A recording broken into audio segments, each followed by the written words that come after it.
What it do, what it do? What it do, what it do, what it do? What it do, what it do, what it do? What it do, what it do, what it do, what it do? Can anybody hear me? Can anybody hear me? Is anybody here? Let me know, let me know. I'll start as soon as I get a Christ is King in the chat.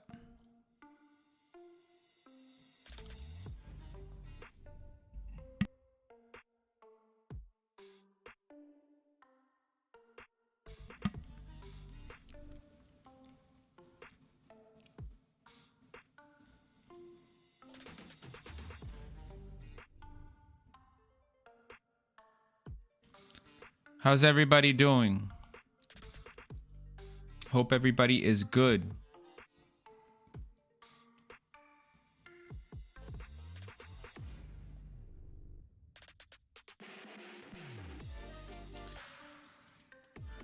Let me get a Christ is King. Christ is King. Let me know if you can hear me all right.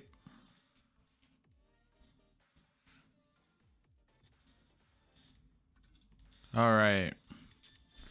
I guess we're gonna get started here.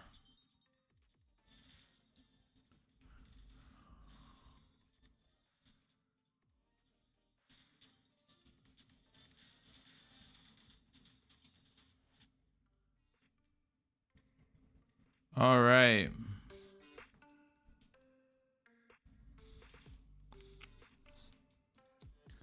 I guess we're gonna get started now.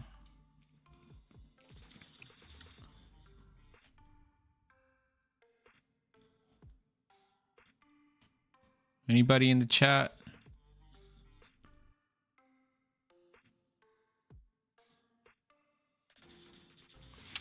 All right, well, let's just jump into it, okay? Sorry, it's been a while. But let's just kick this off with a prayer. In the name of the Father, the Son, the Holy Spirit, amen. Direct, O Lord, all our actions by your holy inspirations and carry them on by your gracious assistance, so that every prayer and work of ours may begin from you and by you be happily ended. Through Christ our Lord. In the name of the Father, the Son, the Holy Spirit. Amen. Thanks be to God. All right, so we're going to get this started. By the way, I just want to give a shout out to my Patreon. If you get a chance to support us on Patreon, there's a lot of good stuff there.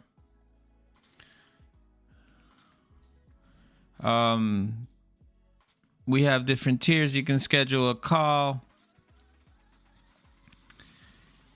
and there's lots of good things there to build your knowledge of philosophy, apologetics, history, and develop your ability to find common ground with people of differing beliefs and understand how persuasion and logical argumentation can be taught, can be learned. How establishing the rules of the game and agreeing on certain first principles could help you find common ground and allow you to develop different argumentation, different lines of thoughts.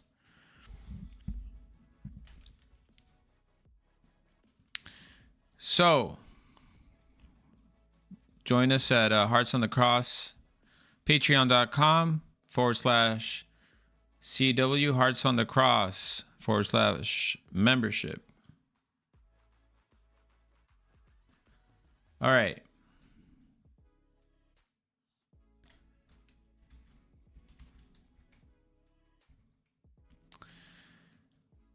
So, peace be with you. So if you're anything like me, you feel compelled to jump into this conversation that's happening everywhere in podcasts and debates and long form interviews about ultimate meaning and reality, God, science, human flourishing, the soul, objective morality, good and evil, the decline of Western civilization, disintegration and integration, materialism versus spirituality. I mean, we see it all around us. The world is changing and it's crumbling. The old order is being replaced by something chaotic, and it's not working out. It's really not working out. The foundation is crumbling, right? And so, if we have any hope of reintegrating, we have to rescue the spirit that guided our cultures,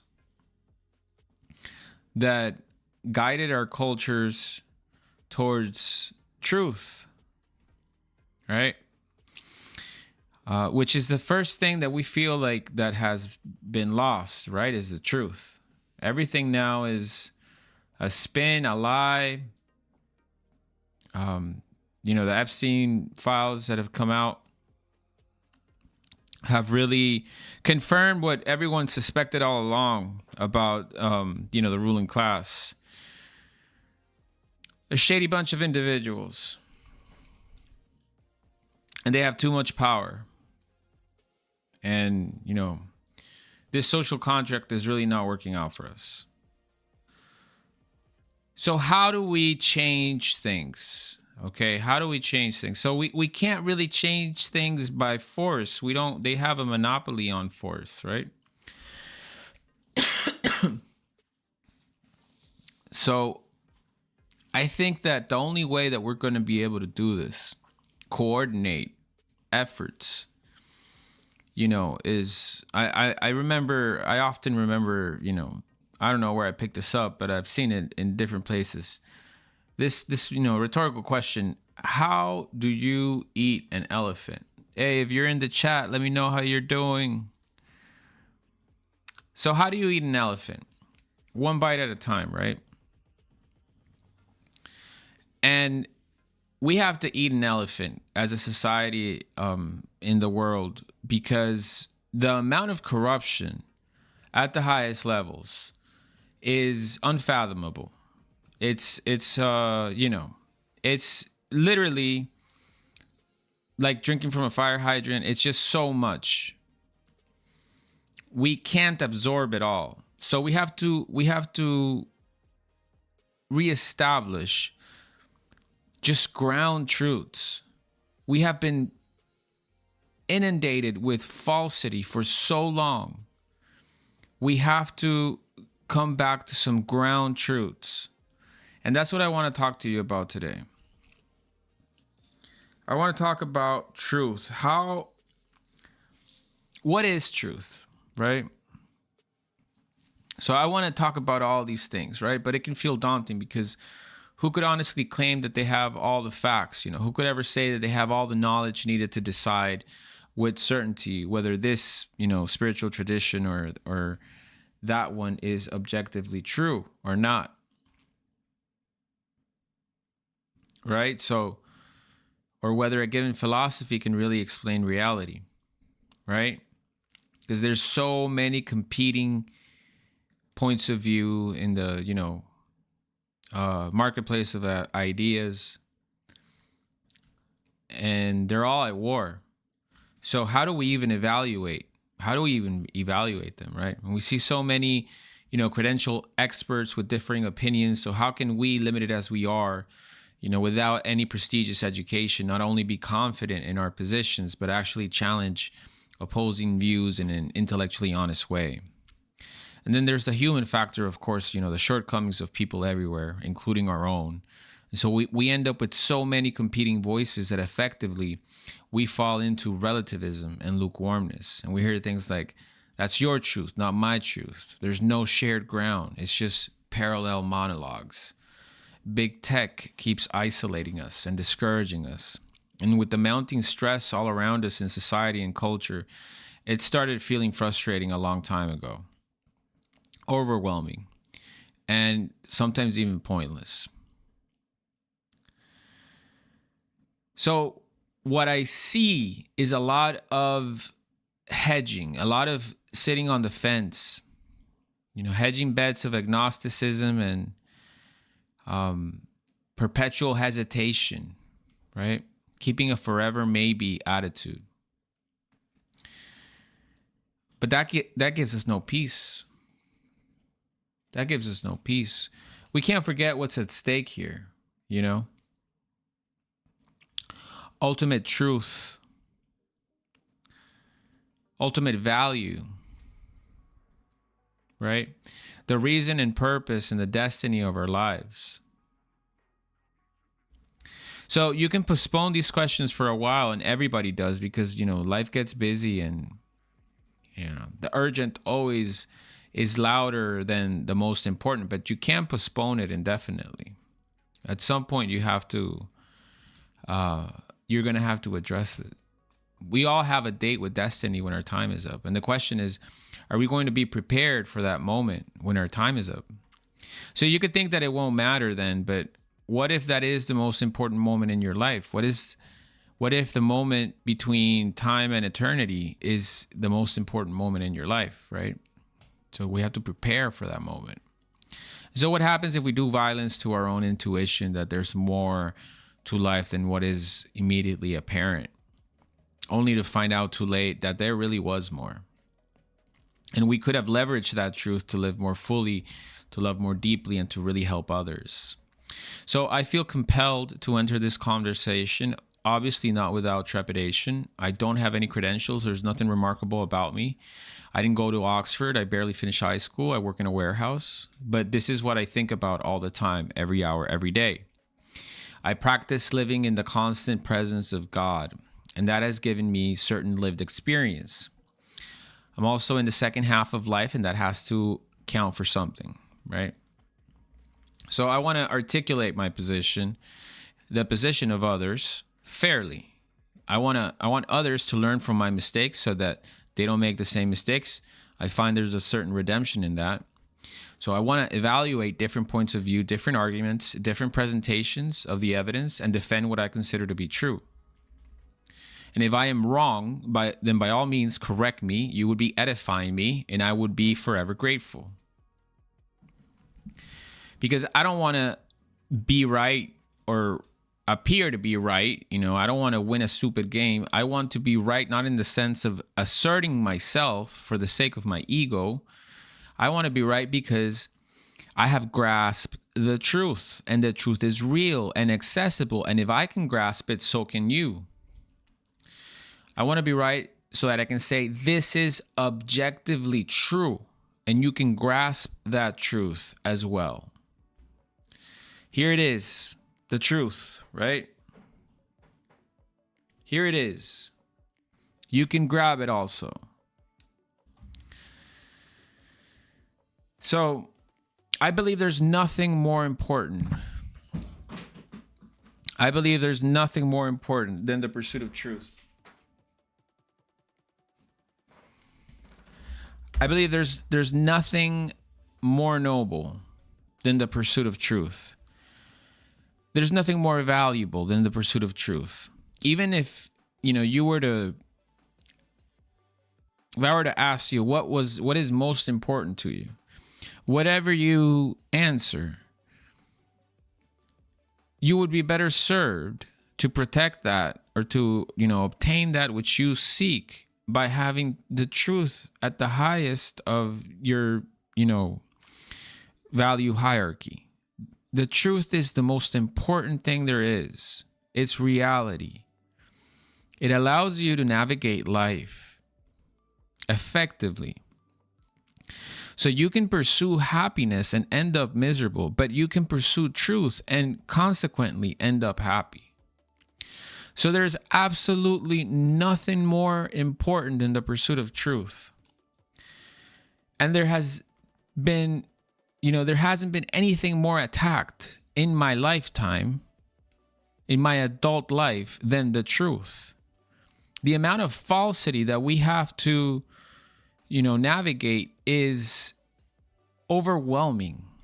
So we have to go back to very basic truths and build from there. So I'm happy that you're here with me, honestly. I'm very happy. I see some people there in the chat.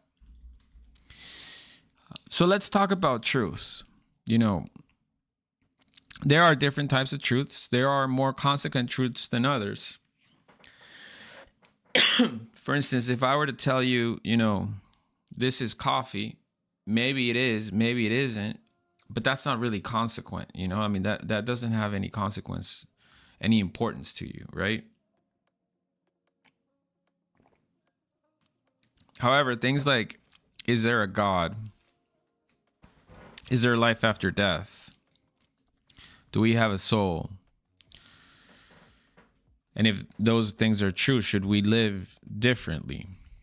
How do we access those truths? If there's a God, how do we access God? Can God help me in this life? Those are way more important truths. Those are way more important truths, right? Those are really important truths. And so we wonder, can we, is it just intuition that we can trust, or is there some way that we can systematically, logically, engage in this topic and be able to be confident in any type of conclusion? And my answer is we can. We can. But it's going to take some effort, and it's going to take some legwork. I can't magically help you, from one moment to the next, arrive at the same conclusions that I have. I have to be able to present to you basic concepts, historical evidence, practices that you have to walk through and go through and make up your mind for yourself. There's nothing we have to walk this path. I can't die for you, and I can't die in place of you,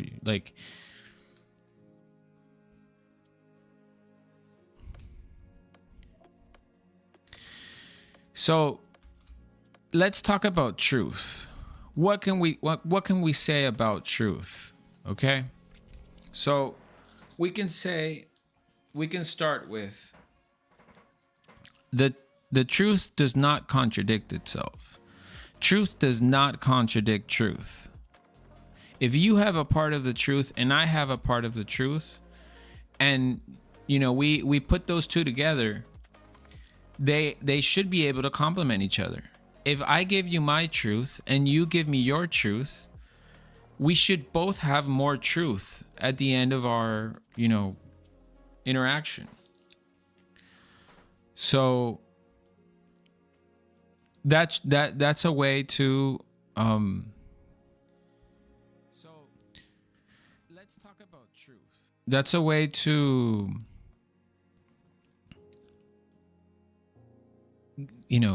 gain confidence that as much truth as we can gather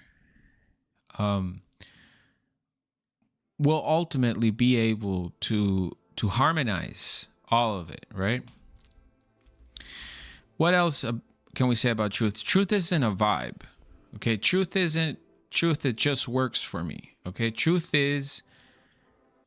This is the definition that I use for truth, okay? Truth is the mind, the intellect, right? The reasoning ability in a human being conforming to external objective reality.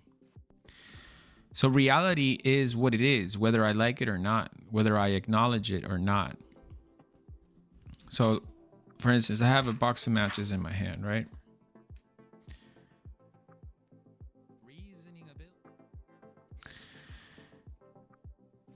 The matches don't care. The box doesn't have opinions. The object just is, right? I'm the one who cares about the truth because I'm the one trying to understand what is real. So truth is objective in the sense of reality is objective, but truth is really in agents and thinking, beings. So if truth is the mind conforming to external objective reality, how does my mind actually conform to external objective reality? How do I acquire truth? Now, the most obvious starting point is our senses, right?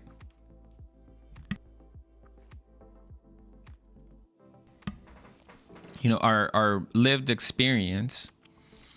Even if some of our sense experience could be distorted, or or we could be lied to, etc., we still have much confidence in our sense experience, right? Now you could go into crazy, skepticism and say this is all a simulation or something like that. But there's absolutely nothing productive about that. How could that be productive? This is one of those things that is unfalsifiable, in the sense, like, if you're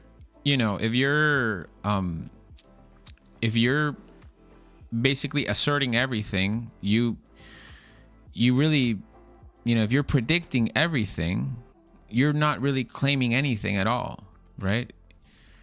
If I say, this is all simulation, well, I can't disprove it, but you're not really proving anything, really.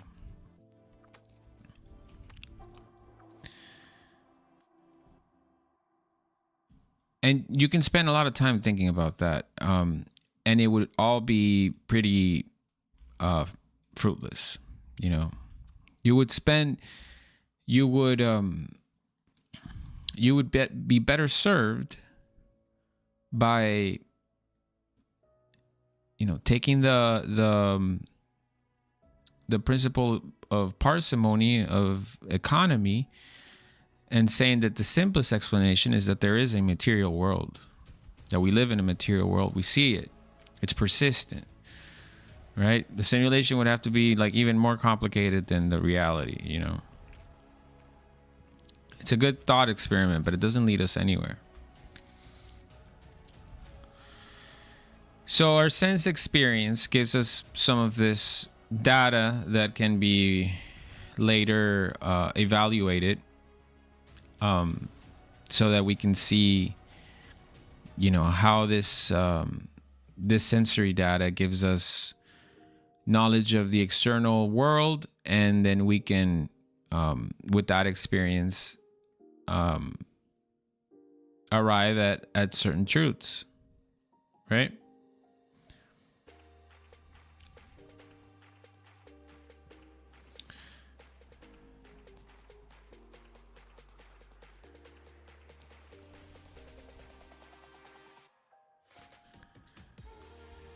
But we need more truth than we can personally verify with our own senses, right? So we move to the next channel. We have to go to memory and other people's testimony.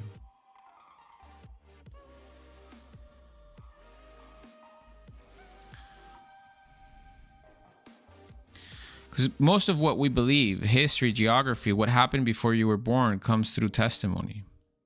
You didn't personally verify most of it, right? So now truth gets trickier, because testimony can be less precise, which means we need a filter. What is this filter? right? So we have here evidence and logic.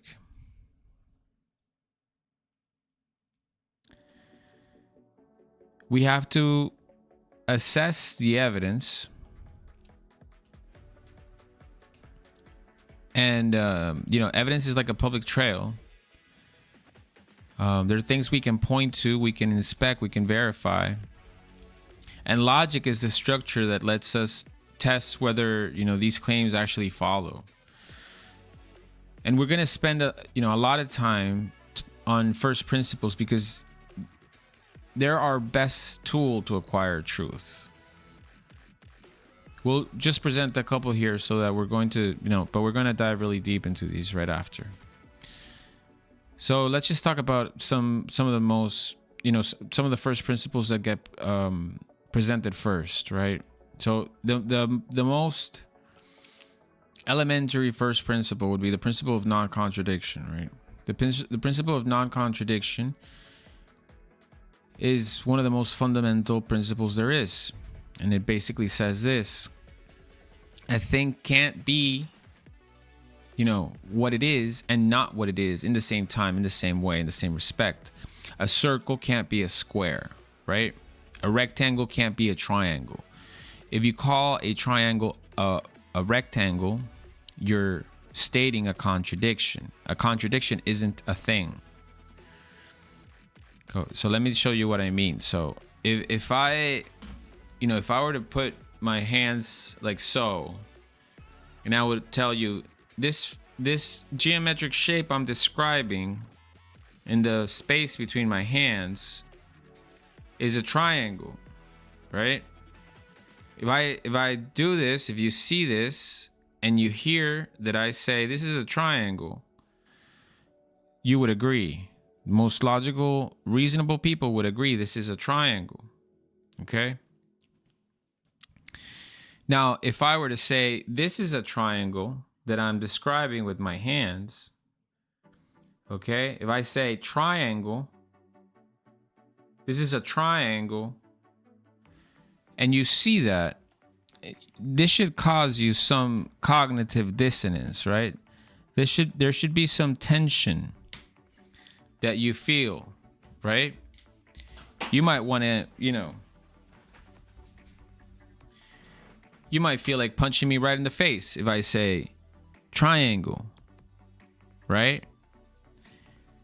And you should never let go of that feeling, this rejection of falsity. You should never do violence to this feeling, trying to accept a truth that is a contradiction, which is what we do when we try to believe a lie. We know there's something suspicious about it, yet maybe because we're trying to, give the benefit of the doubt or something, we don't want to, cause problems or whatever. But allowing incongruities, allowing cognitive dissonance, trying to believe a lie is the worst thing we could ever do.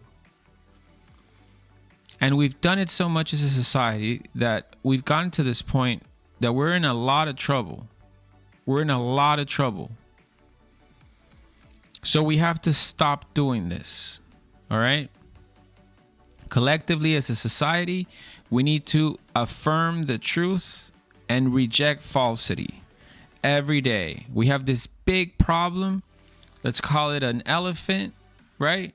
How do we eat an elephant? One bite at a time. If enough of us affirm the truth and deny falsity repeatedly every day, doing simple things, but if we do a little bit of this every day, our capacity to do so is going to improve. Our own reaction time is going to get faster. We're going to build a habit where the denial of falsity, the rejection of falsity, and the affirmation of truth is going to be extremely important to a group of people and increasingly more. Okay? This is the only way to renew society. We have to make a concerted effort to affirm the truth. We see that we have all of these mental health crises. We see the terrible state of corruption that government and the economy and society at large are in, and everything starts with a lie. It all starts with a lie. It starts by saying, I can get away with it, or this is okay, what is objectively not okay. And we'll talk about morality later, but this is how we have to start.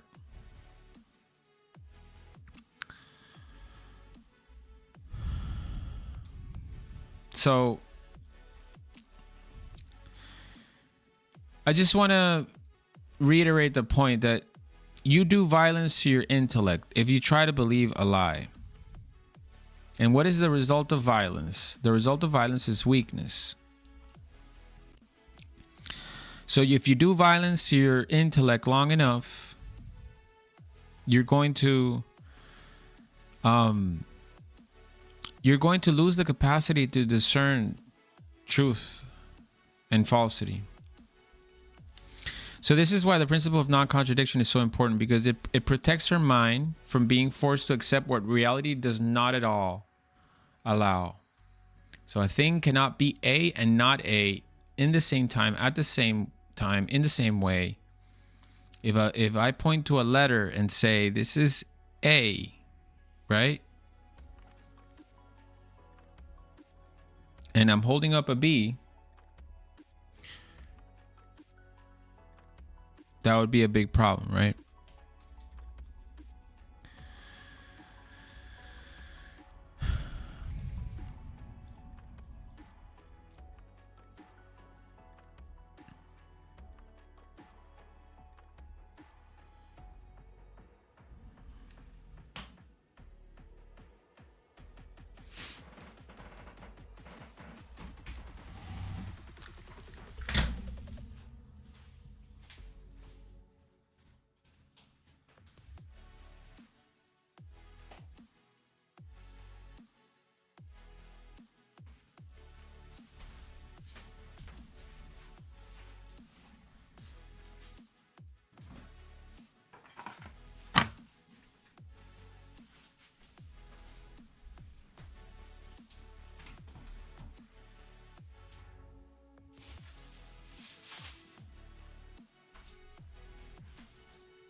So if I hold up the letter, it's in my hand right now, right? Right? If I hold up this letter and I start to say B, well, this should cause you a lot of cognitive dissonance, right? This should cause you a lot of cognitive dissonance.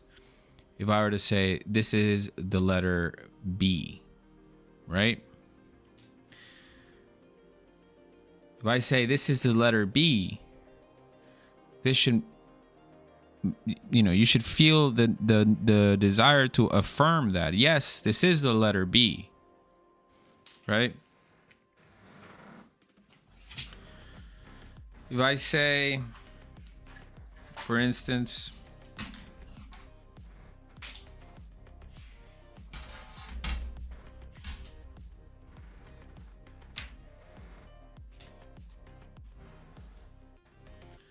If I say, for instance,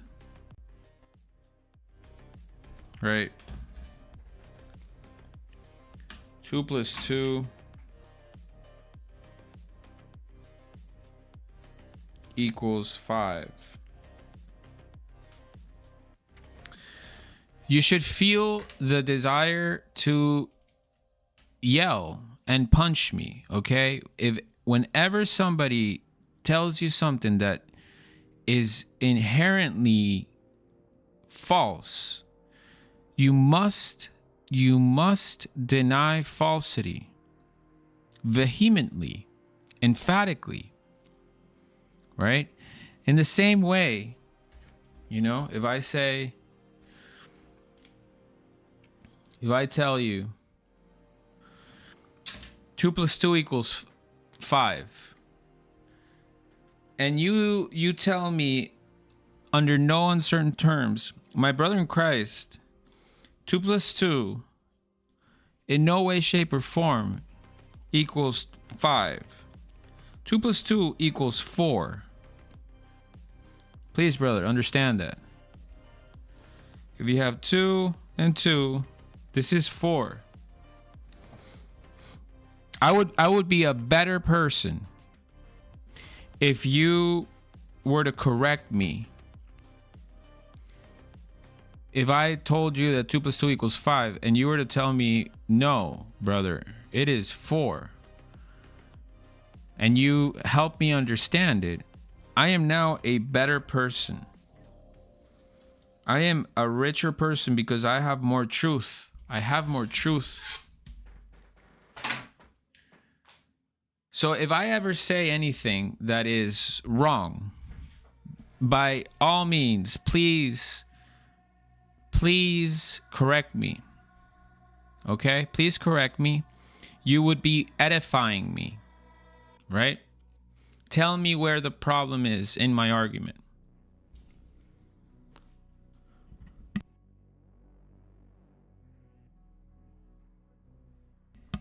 Okay.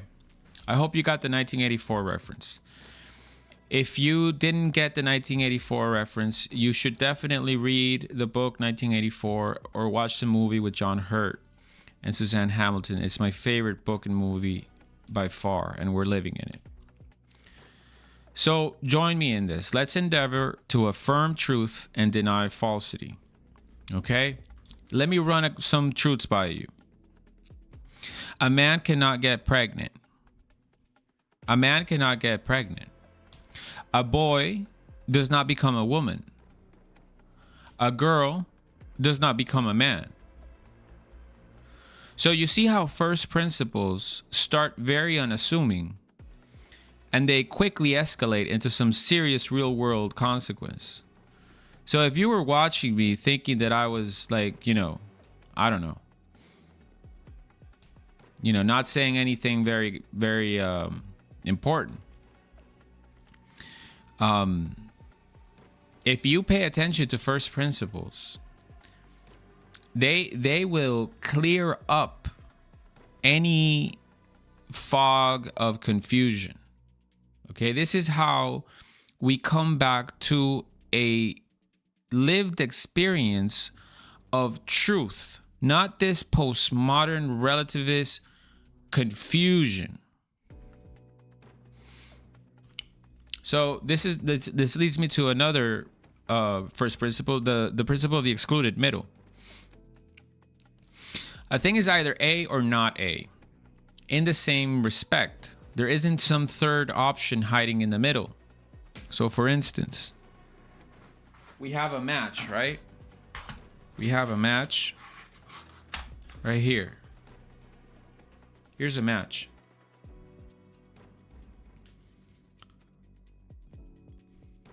Here's a match, right? It's not lit.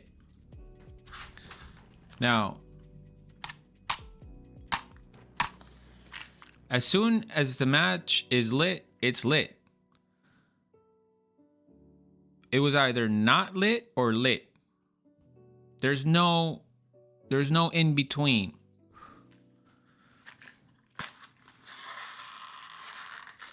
When I was striking it and it didn't light, it wasn't lit.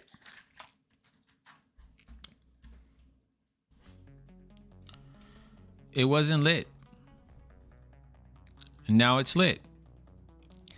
Or it was lit and now it can't be lit again, right? There's no weird third possibility. There's no in-between state that is both at once. So the proposition resolves one way or another. Now, watch how fast this escalates when you apply it to real life. Life either begins at conception, or you have to name some other moment and explain why that moment is when life begins. It isn't arbitrary. You know, that isn't arbitrary, because it seems a little bit arbitrary to say that, you know, like saying that life begins at conception is commonsensical. Of course, if that, you know, woman and the fertilized, you know, embryo that is allowed to develop normally, that is a human being that will be born, right? Terminating that process is terminating a human life. So if you start to believe that this is not true, you're starting to believe falsity, and you're doing violence to your intellect. And you might be more capable of doing more violence later down the line because you have practiced this habit of, you know, doing violence to your intellect by believing a lie. So first principles look harmless, they look redundant, they look like common sense, but when you actually take them seriously, when you refuse to let contradictions slide, they escalate very quickly. They force clarity. They force you to pick a side of the line. And you can see evidence everywhere of people refusing to conform their intellect to these first principles, because the truth has a cost and denial feels easier. So the match is either burning or it isn't. There's no half burning in the same sense. So these principles aren't conclusions we discovered by doing experiments. They're the preconditions for thinking clearly at all. These are self-evident. I don't have to explain this to you. This is how the mind grasps reality without collapsing into nonsense. So let me give you some examples of how testimony, evidence, and logic work, right? So you see that I burned a match, right? And if I were to tell you, you know, there are two burned matches here, but you only saw one that I was burning. Now, I just made a claim that there's another match that you haven't seen yet, right? And so now you have to evaluate. Is my claim coherent? Does it fit the evidence I already have? You know, do I seem like a credible speaker? Are there any alternative explanations, right? And this is how we reason through evidence that is presented to us. And that brings us to another possible channel of truth, okay? Which is where first principles come into play. Because we have to sort out other people's testimony all the time, right? And some of these people have some markers, some signs of credibility, like prestige or status, and we have to discern: is that something that we're willing to accept as, you know, evidence to give credibility to these claims? So we're going to spend a lot of time with first principles, because this is the groundwork that we have to lay. This is going to take a long time as we move into evidence and arguments for God, for the soul, for Jesus, for the Catholic Church, for atheism, for pantheism, for panpsychism, for the occult, for paganism, for whatever, for history, for conspiracies, whatever. We have to lay down this groundwork so that we can be fair in our evaluation. Because if we hold different types of evidence to different types of standards, well, then we're picking and choosing what we believe. There has to be a standard.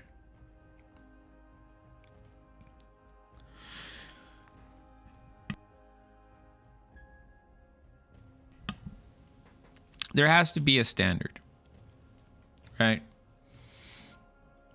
There has to be a standard, is all I'm saying.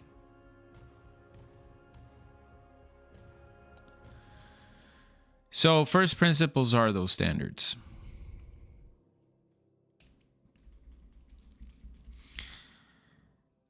So like I said, we have that sense perception, the immediate experience, data, raw contact with reality that we can judge as true or false. We also have memory, our own memory and the memory of others, which is testimony. Memory has its own problems, and testimony has to be evaluated, not dismissed automatically, not believed automatically, evaluated and truly believed if valid. And then we have material evidence, things that we can point to. For example, I can hold up the 2 burnt matches. I do indeed have 2 burnt matches, right? You can see them. They're burnt. That's evidence. They persist. But you don't know who burned them. I could have burned them. Somebody else could have burned them. I can tell you I burned them both. That's testimony. So now you're doing something which is very normal, very human. You're weighing a claim. You're asking whether the testimony is trustworthy, whether it fits what you can see, whether it coheres. Because, like I said, truth does not contradict truth. So we're going to expand these principles, right? We'll add causality, sufficient reason, all of that. There are more first principles. I'm just starting with these 3 so we have something to work with. Because notice, we still haven't fully defined truth, right? But we're close. I just want to add another possible source.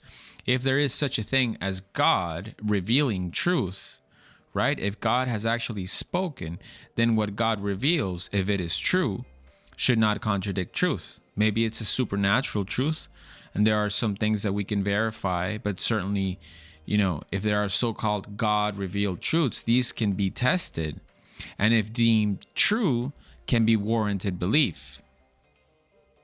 So truth should be coherent. It should be able to harmonize with reality, all right? So if there is a good and loving God and he reveals truth, this revelation, if it's genuine, would become another source of truth. But it would still be something that we could stress test using these same first principles. Not by putting God under a microscope, but by asking the basic questions, and any honest mind has to ask, like, is it coherent? Does it contradict reality? Does it collapse into contradiction? Because if it collapses into contradiction, something is wrong, either with the interpretation or the testimony or the claim. But if it harmonizes, if it holds, if it doesn't contradict and seem to describe reality, then we're dealing with something real. And if we're dealing with something real, then it's not optional anymore that it warrants belief, right? So I'll just play with a different scenario to push it further. If someone claims that a good, loving God has revealed himself, and then the content of that claim is self-contradictory, we're forced into a decision. Either the testimony is false, the person misunderstood, invented, or distorted it, or the source, isn't good, because a truly good God cannot be the author of a contradiction and confusion. Now, on the other hand, if we actually had a case where the revelation is real, the testimony holds up, and what is being claimed is coherent, and it really is a good God speaking, then we're not just dealing with interesting ideas. we're obliged to respond. We'd be obliged to align our lives with that truth. But again, I'm going to go step by step. I'm not going to jump ahead of myself. I'm going to build a case very carefully. I'm just saying, if revelation is true, then we would be obliged to follow it. For now, I just want you to assent to this. If the claim God revealed himself is made and contradictions appear, then something has to give. Either the testimony is false or the source isn't good.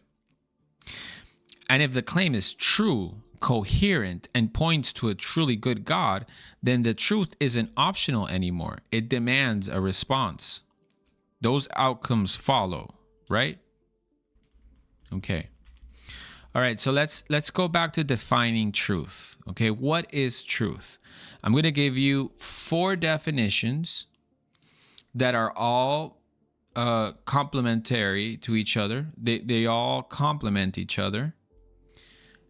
The problem would be if they only fulfill one of these truths, right? They really have to fulfill all of them.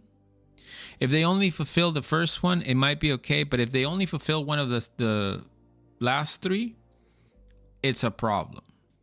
And you'll see why.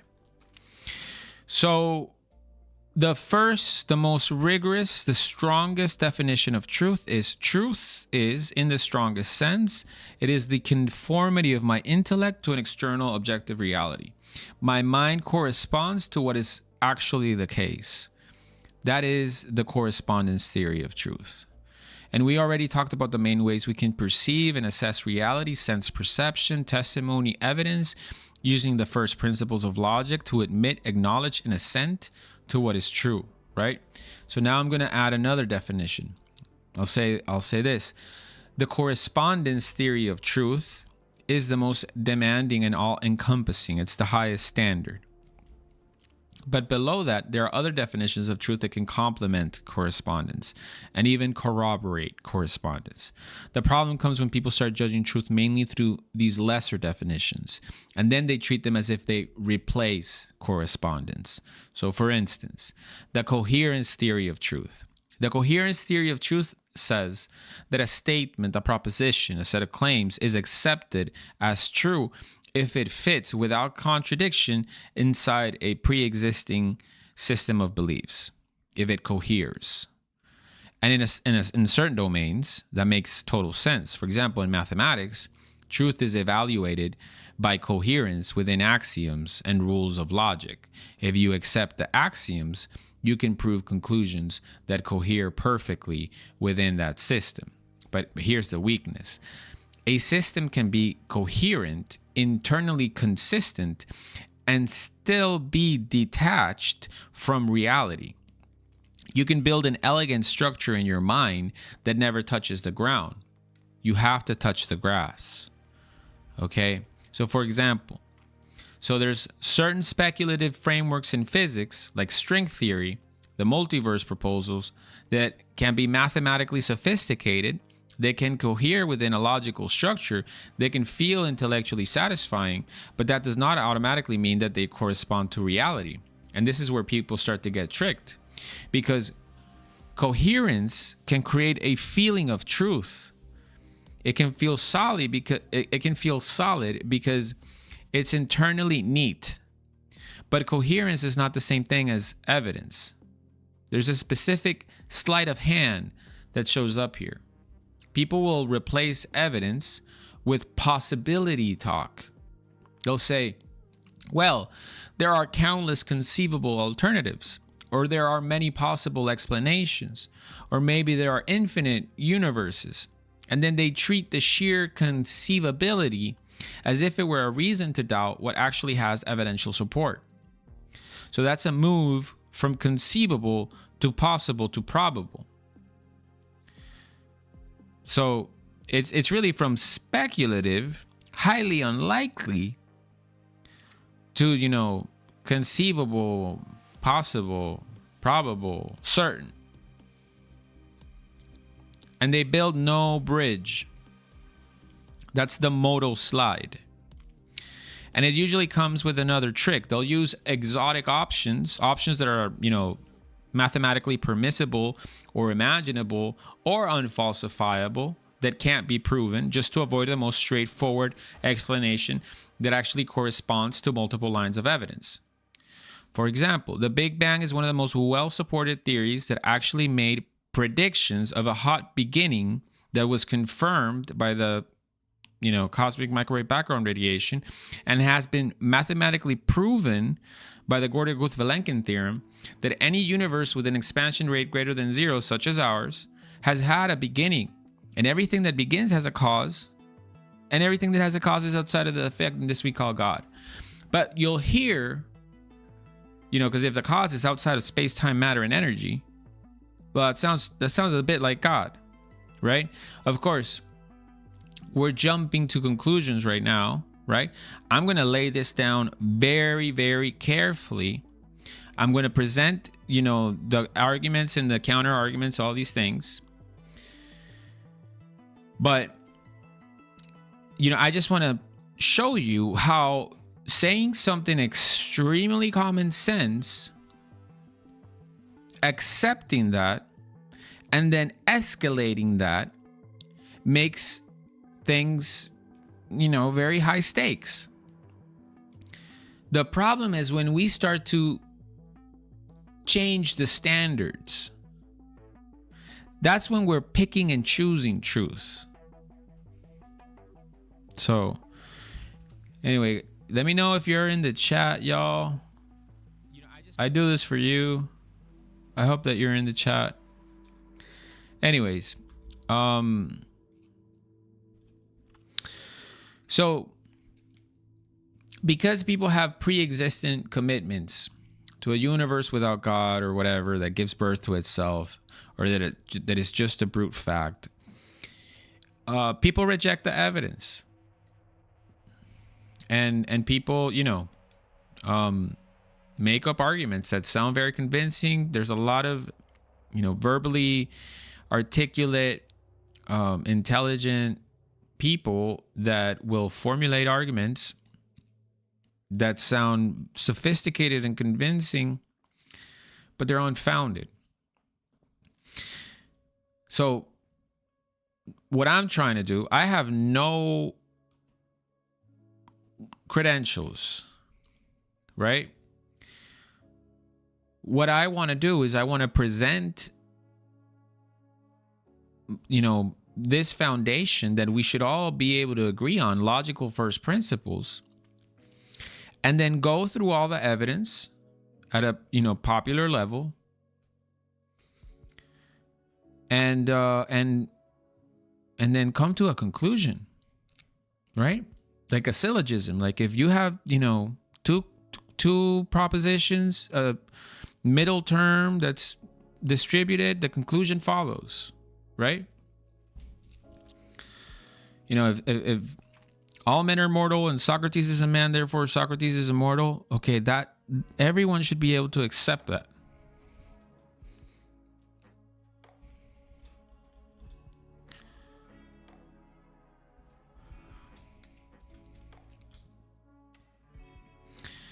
So when you acknowledge that the universe had a beginning, and that anything that has a beginning has to have a cause, and that because like I said with the match, right?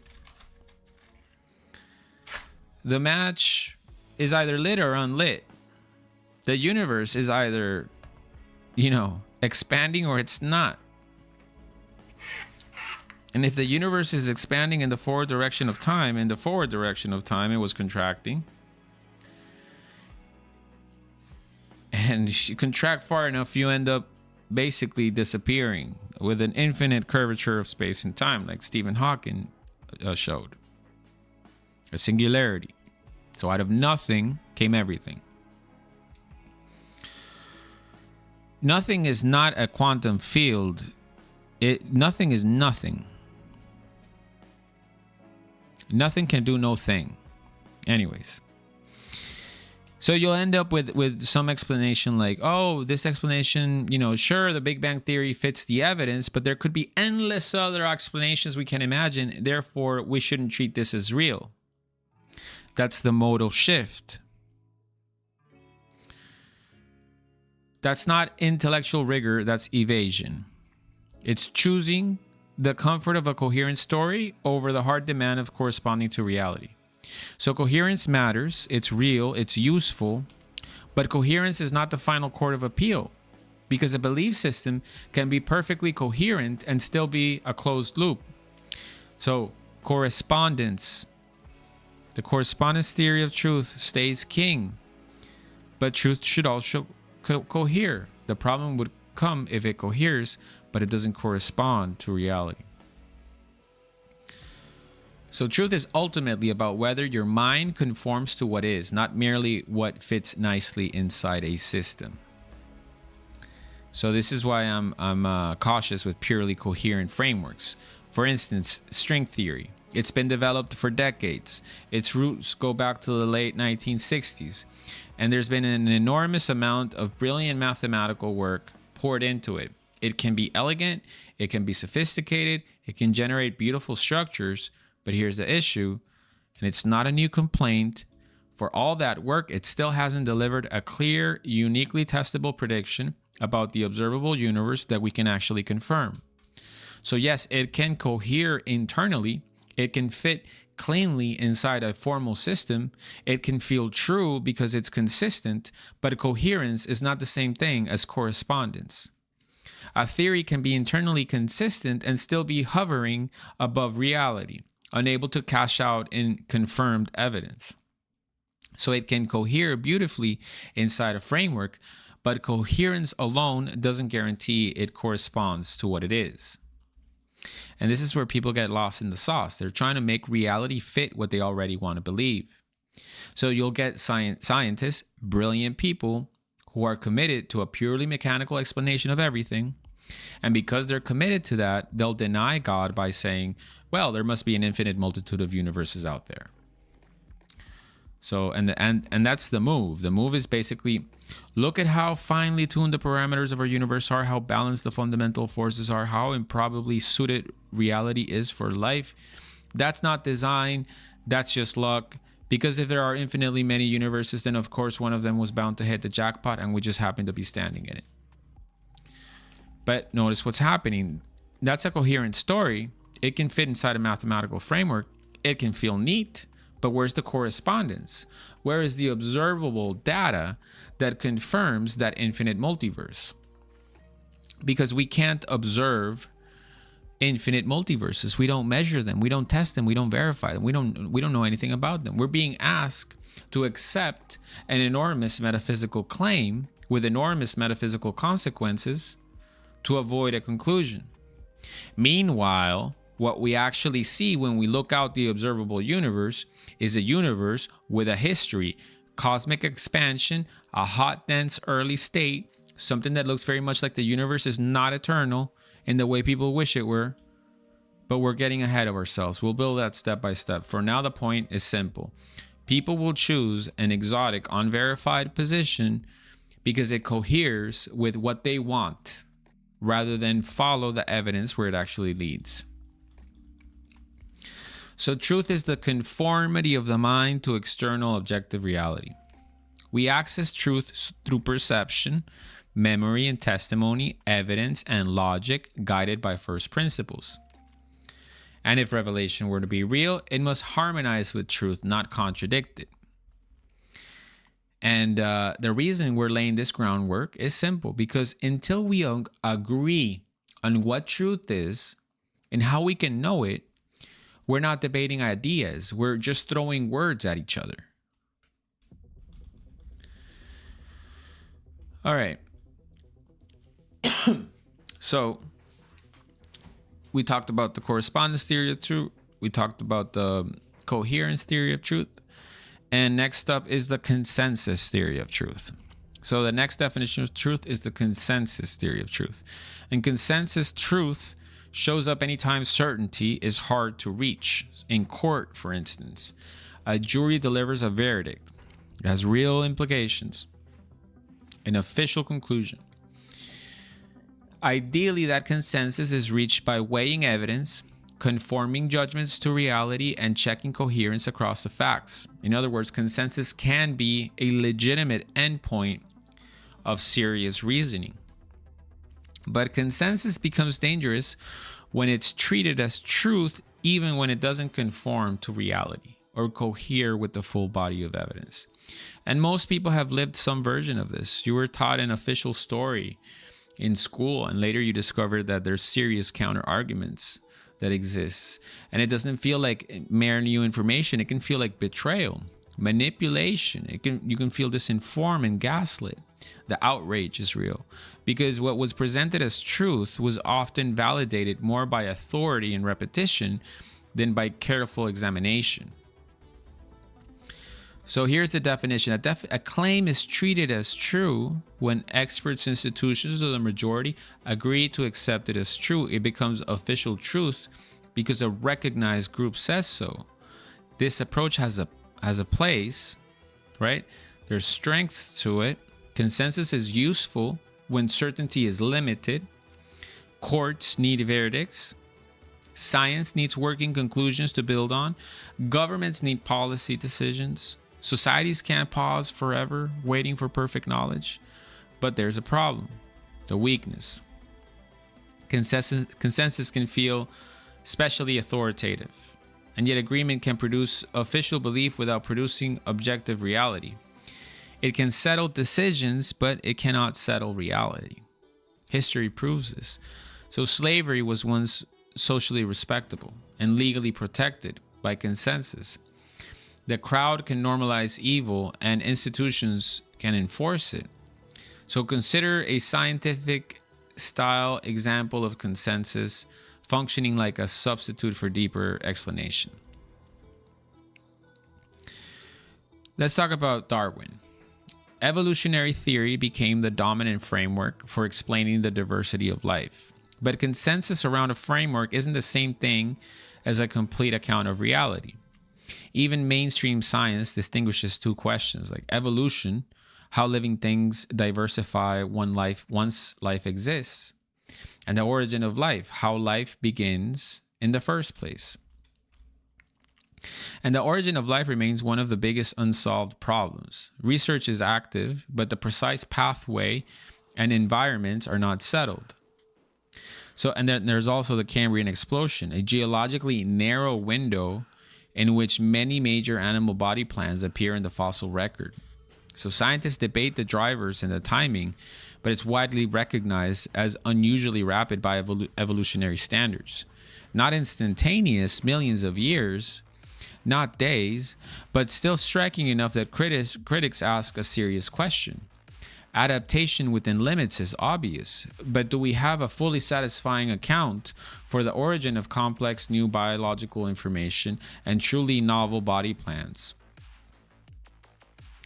And here is the consensus danger. Once a narrative becomes culturally settled, counter questions can be dismissed as uninformed or heretical, not because they're answered, but because they're socially inconvenient. So if you want entry points into those critiques, most people often point to James Tour on origin of life challenges and Stephen Mayer on biological information arguments. You don't have to agree with them. The point is simple. In a consensus culture, questions can be treated as illegitimate before they're actually refuted. And that's the opposite of truth seeking. Right? And this pattern isn't limited to biology. You can think of Sigmund Freud and Karl Marx offering totalizing explanations that become culturally authoritative for a time, powerful stories that reshape moral imagination, sometimes without proportionate evidence. So we'll return to that when we cover the last category, the convenience theory of truth. So remember the verdict. Consensus can help coordinate society, but it cannot guarantee society. It cannot guarantee reality. All right, the last definition of truth is the convenience theory of truth. So, just by the name, you can already tell that the convenience theory of truth has its dangers. So when a person accepts a claim as true, mainly because it's useful, profitable, comforting, or socially advantageous, and rejects or ignores claims that would be costly or inconvenient. Now again, truth, actual truth, there's nothing more useful, profitable, comforting, or socially advantageous than actual truth if it corresponds with reality. It might not even cohere with reality. In that case, it would even be, more novel and unique and probably profitable if you had truly novel information, like when Bitcoin came out or something. You would have had a hard time explaining that to someone. So a claim is treated as true according to the convenience theory of truth if believing it benefits a group or an individual, and is treated as false or not worth considering if it threatens comfort, status, identity, or interests. And of course, you see this everywhere. Money, power, reputation, or when fear is on the line, people don't just reason, they rationalize. And what's convenient gets labeled obvious, and what's inconvenient gets labeled complicated, extreme, or unproven. Now, to be fair, there's a positive version of the idea, right? The good use of it, sometimes it works, is a real clue. Like, you don't need a PhD to know that washing your hands reduces disease. Practice can reveal truths even before you understand the mechanism. In that limited sense, convenient truth overlaps with practical wisdom. If something reliably produces good results, it may be pointing toward reality. But the danger is, of course, when convenience is not the same thing as truth. People can self-delude. We've all seen it. Probably done it ourselves as well.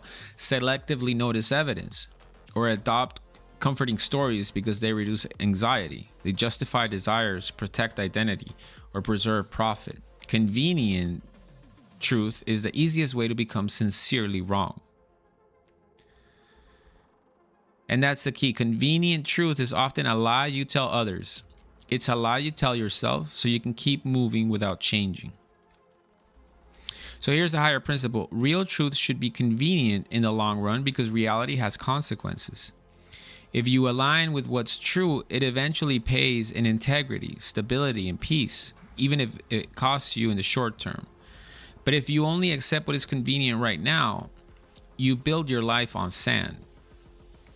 And that sets us up for the next topic, bias. Because convenient truth is basically bias with a halo. So, and we'll talk about bias in a lot more detail. Bias is actually a very long topic.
So this is another thing I want to say.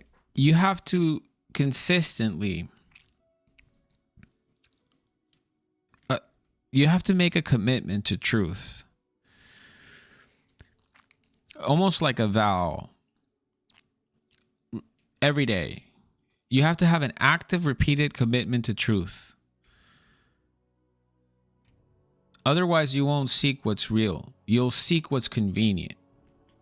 Because ultimate truth is usually inconvenient. It demands sacrifice. It corrects you. It costs you. The highest truth is demanding. You know, the highest truth is that we have to take our life seriously. For our good and the good of all, right?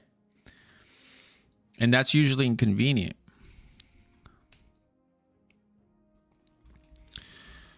The highest goods, truth, beauty, goodness, are rarely the most immediately gratifying. Lesser goods are easier, faster, sweeter. That's why virtue is training. Temperance is training. Saving and investing is training. You rehearse the better choice until it becomes normal. Truth is the same way. So we need a daily rule of life for the mind and the will. Affirm truth, deny falsity. Not once, repeatedly. Rehearse until convenience loses its power. So there are real ways to conform the intellect to truth. You know, first principles, sensory data, all of these things.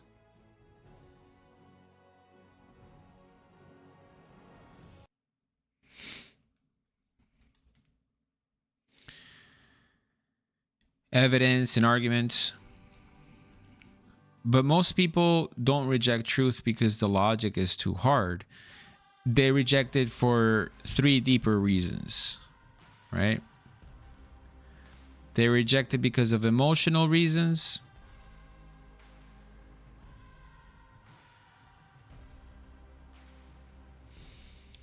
They reject it because of volitional reasons. Or they reject it because of intellectual reasons, like they genuinely need more evidence. So this is the most rare.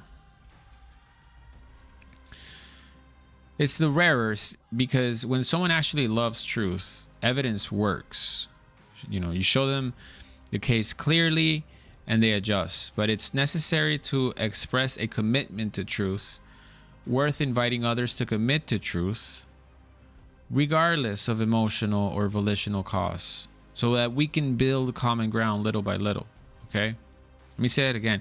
It's necessary to express a commitment to truth. It's worth inviting others to commit to truth, regardless of emotional or volitional costs, so that we can build common ground little by little. But with God, the stakes are higher, right? The question isn't just, is this argument valid? It's, if God is real, what does that demand of me? And this is why this belief in God is foundational. If you get that wrong, everything built on top of it bends. So, you know, talking about God, why would someone reject God? You know, because life is complicated. And the world is wounded. And sometimes the barrier isn't an argument, it's pain. There's a real suffering in the world. And when someone has been crushed by tragedy, the first reaction is often not, show me your syllogisms. It's, if God is good, where was he? Sometimes the barrier is scandal and hypocrisy.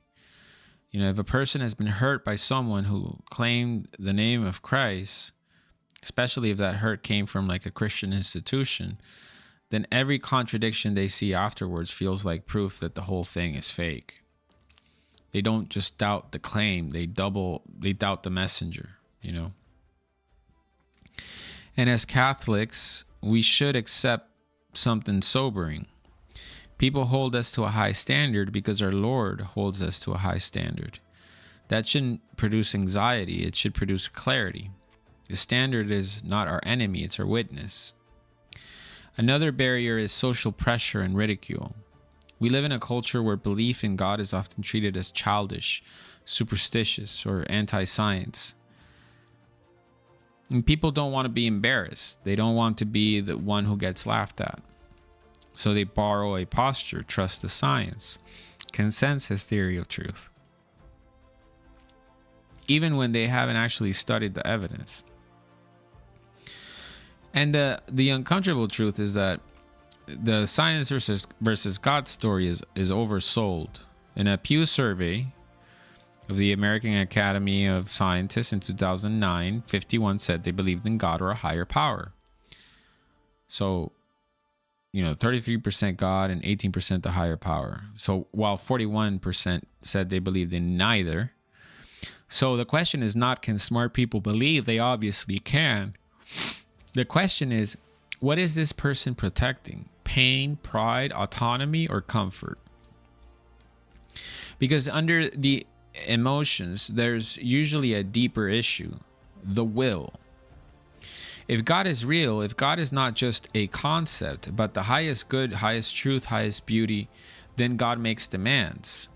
Holiness exposes us as at least less holy. It calls for repentance. It threatens the little kingdom where I stay in control, And that demand can feel crushing because we are flawed. And that's why the church exists. Not a museum for perfect people, but as a hospital for sinners and a school for saints. The sacraments, prayer, and the life of grace exists because the Christian life is not merely believe these things, but become a new kind of person, slowly, painfully, truthfully. So yes, we test arguments, we weigh evidence, but if we want to understand rejection of God, we have to see the whole human, wounds, fear, pride, social pressure, and the cost of conversion.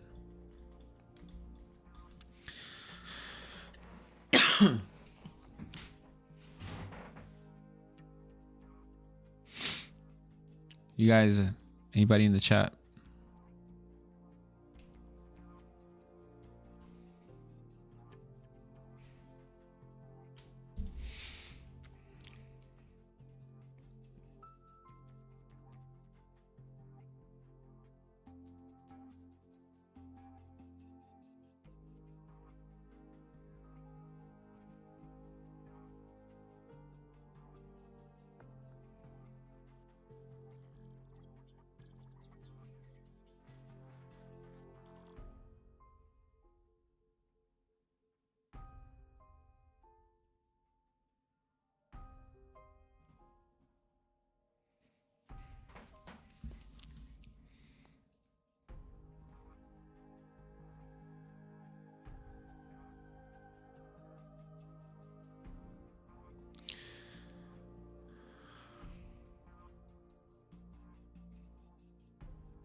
All right, so now I'm going to talk about first principles.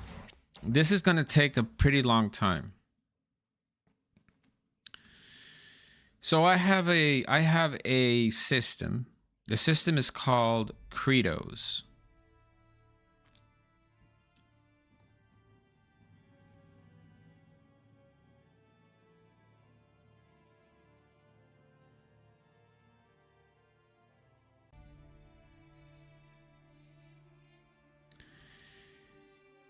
Credos is an acronym.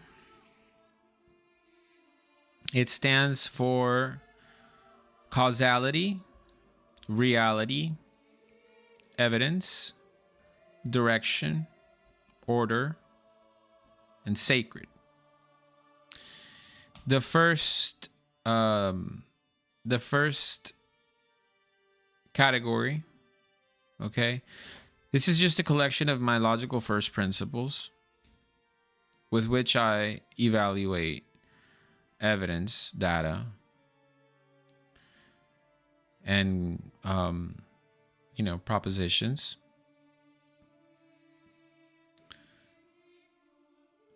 So, and claims and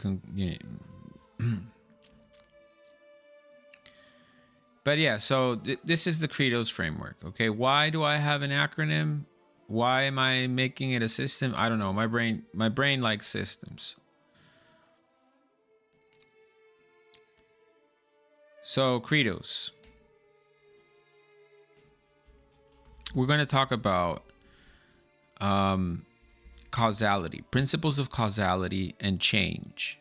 So let's talk about causality and change. Cause and effect. When we call something a cause, we're saying more than something happened. We're saying an event occurred and there's an explanation for why it happened. A cause that brings about an effect. In that sense, we can look at reality as an interconnected web of causes and effects. That's the basic posture of rational inquiry. The alternative is to treat things as brute facts, events with no reason at all. But that doesn't match how we actually think or live. If you suddenly hear an explosion in your kitchen, you don't say that just happened for no reason. You immediately look for an explanation.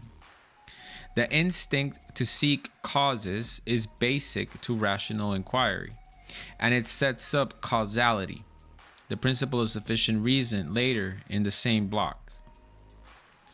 So one of the oldest and most time-tested frameworks comes from Aristotle in his physics book and in metaphysics. And he lays out the idea of the four causes. And I invite you to play with this. See if it's useful, if it's true. There's 4 ways of answering why, right?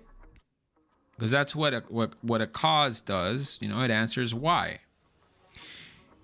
In our nomenclature, in my system, these are the first 4 causes, first 4 principles of causality. This is the material cause, right? Everything has a material which is made of. You know, why is this microphone black? Well, there's a material it's made of. It has been, you know, manufactured to appear black, right? There's a formal cause. There's a process that that is regulated by some type of information in a precise specified information, right? This microphone has a design. I have DNA code. The tree has a seed that has particular attributes. I don't know what the DNA code or RNA code of a tree is, but you know, the fundamental particles have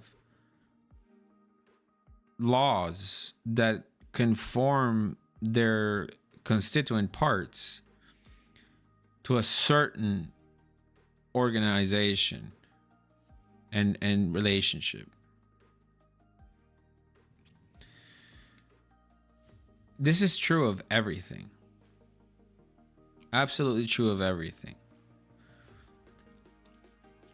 There's the efficient cause, which is the effect that actually, with the information cause and the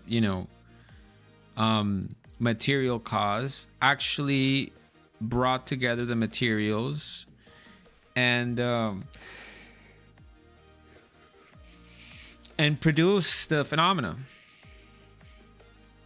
Okay, and then here's the this is, all of this stuff is not controversial. This is the fourth one is a conclusion drawn from the other 3 and the rest of our everyday experience. And it's that there's also a final cause for things to be the way they are, right? This microphone is here because the manufacturer designed it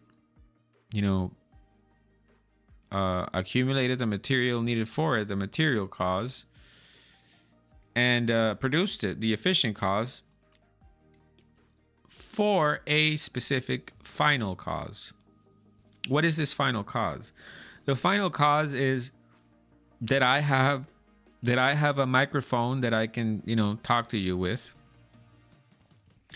but that the manufacturer has a good to sell in the marketplace so that he can provide for his family and, gain income and profit, right? So there's multiple final causes.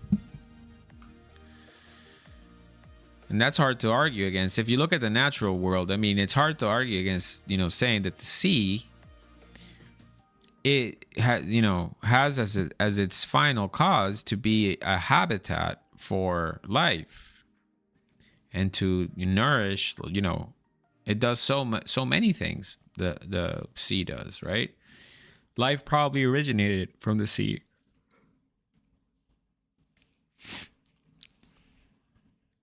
Of course, a materialist will contest that claim and say that, there's no reason to, conclude that the sea has a final cause, a purpose, a teleology, a direction. Because the materialist will want to say something like the universe displays exactly the properties that we would expect if at bottom there was nothing but blind, pitiless indifference, in the words of Richard Dawkins.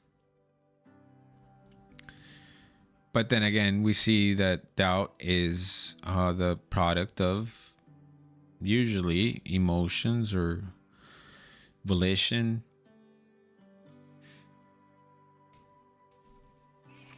or hypocrisy, on the part of believers. It's complicated.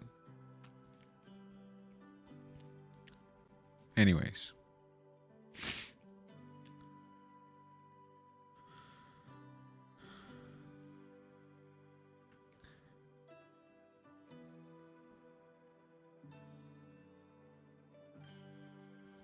Anybody in the chat? Nobody's in the chat, huh?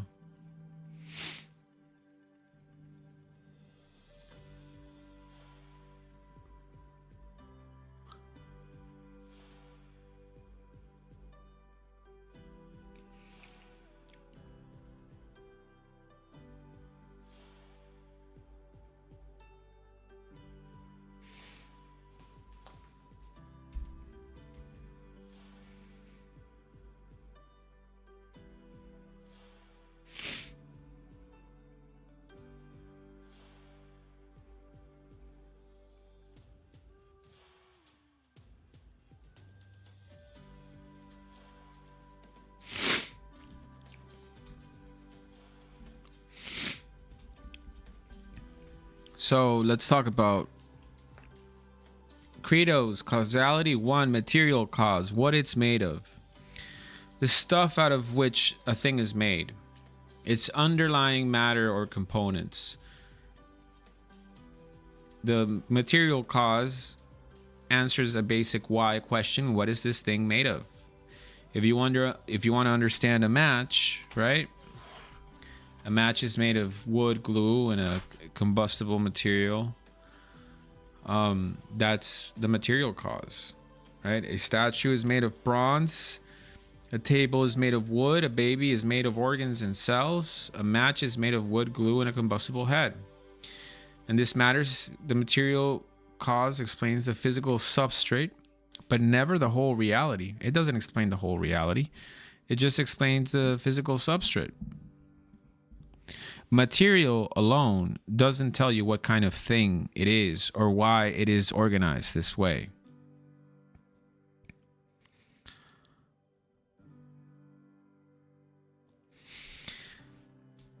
Causality 2, formal cause, what it is, forms, structure, essence. So causality, material cause, told us what it is made of. Causality, formal cause, tells us what is it in form, structure, or essence. So the organizing principle that makes a thing this kind of thing and not another, its structure, pattern, nature, or essence, not merely its parts.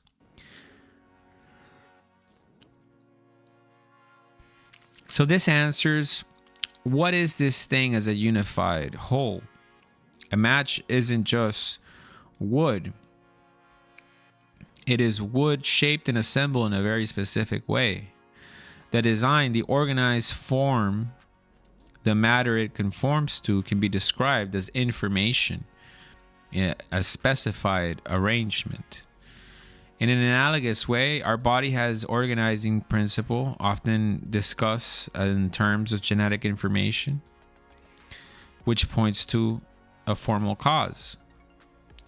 So for example, a heart isn't just meat. It's a heart because it has a structured, ordered to pumping blood. A living cell's organization is not explained by chemicals alone. A match has an organized structure, not just material parts. This matters because it explains how we understand things, why these materials are arranged into a unified thing with stable powers. Without causality, formal cause, you can list parts and not explain the whole, right? So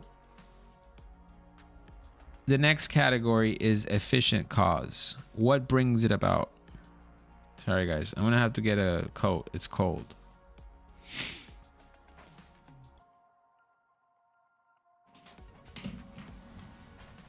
Yell something in the chat, y'all.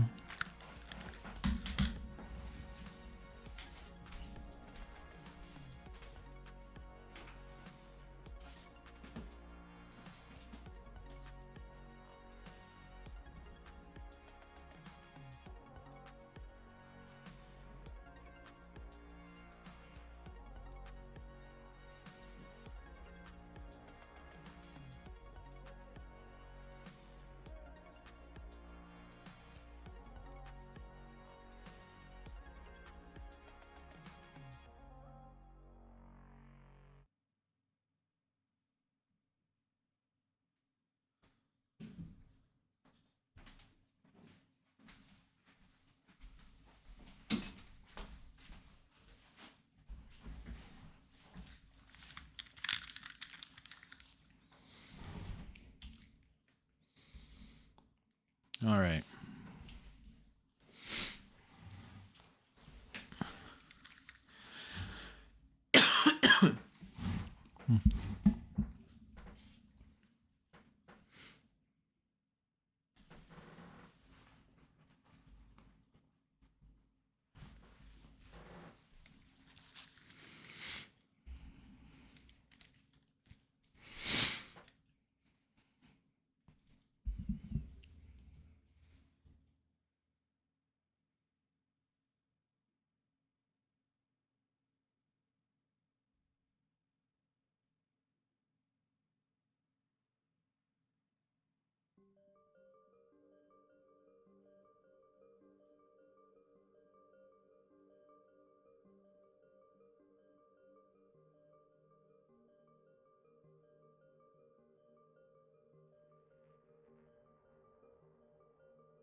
Who's in the chat?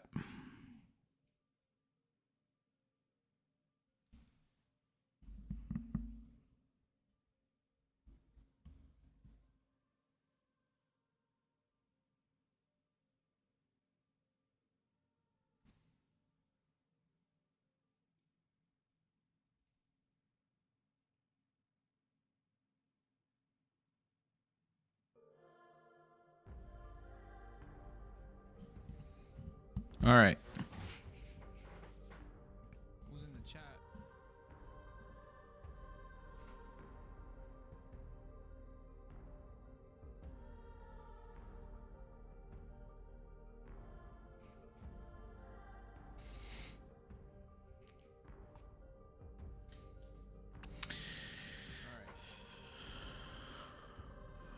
All right. So, causality, efficient cause. What brings it about?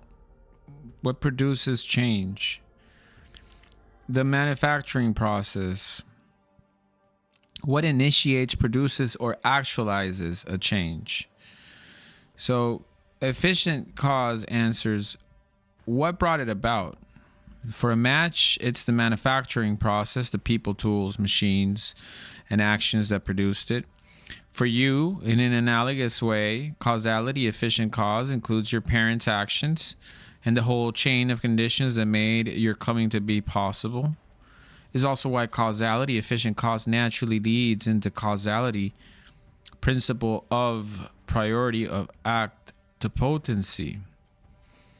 Or how I like to think of it also is the cause is outside of the effect. The cause must be actual to produce an effect. So if your parents weren't actualized, you wouldn't have been actualized, right? The priority of actuality to potency.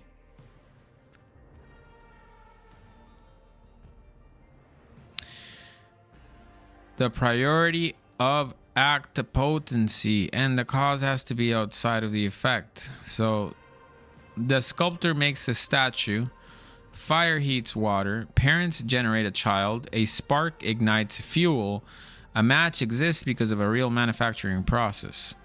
Why this matters? So causality, efficient cause, blocks self-start fantasies. If something begins or changes, something already in act must account for it. Something already actualized must account for it. This is sharpened by the principle of priority of act to potency and the principles of motion and change and the principle of sufficient reason, which we'll all talk about next. So the next category is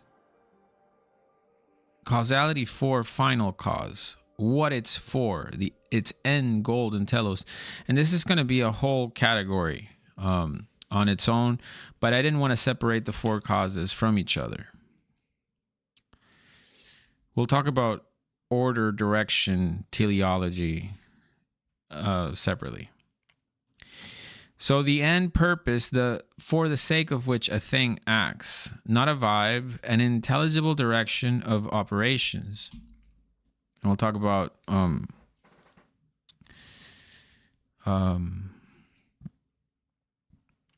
about action follows essence also. So final cause answers what is it for? A match exists for lighting stoves and candles, fires, and so on, right? The final cause often comes in layers, right? The maker supplies demand, earns income, meets a real human need. The buyer uses it for a specific purpose. So you can apply that pattern to nature, and natural things clearly have causality. Material cause, causality formal cause, causality efficient cause. The big question is whether nature also has causality final cause, real ends and direction. When you look at how consistently living things act towards ends, nutrition, growth, reproduction, repair, and we'll talk about action follows essence, and how natural systems function together in ordered ways, it becomes hard to treat purpose as pure illusion. This is where the worldview divide shows up. The materialists try to reduce explanation to matter, motion, and mechanisms, while the theists and many non-materialists argues explanation isn't complete without real teleology, direction towards ends. And we'll treat that later in the principle.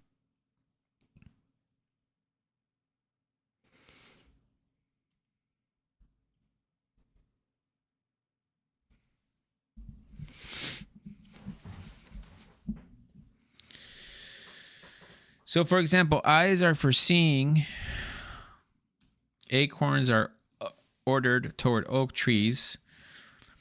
The heart is for circulating blood. Everyday speech assumes ends. Why did you do that? Right? So the final cause is a key for teleology. Without ends, nature becomes unintelligible. You can't understand it. And function becomes an illusion. Mechanism C, causality, efficient cause, does not cancel causality, final cause. They answer different why questions.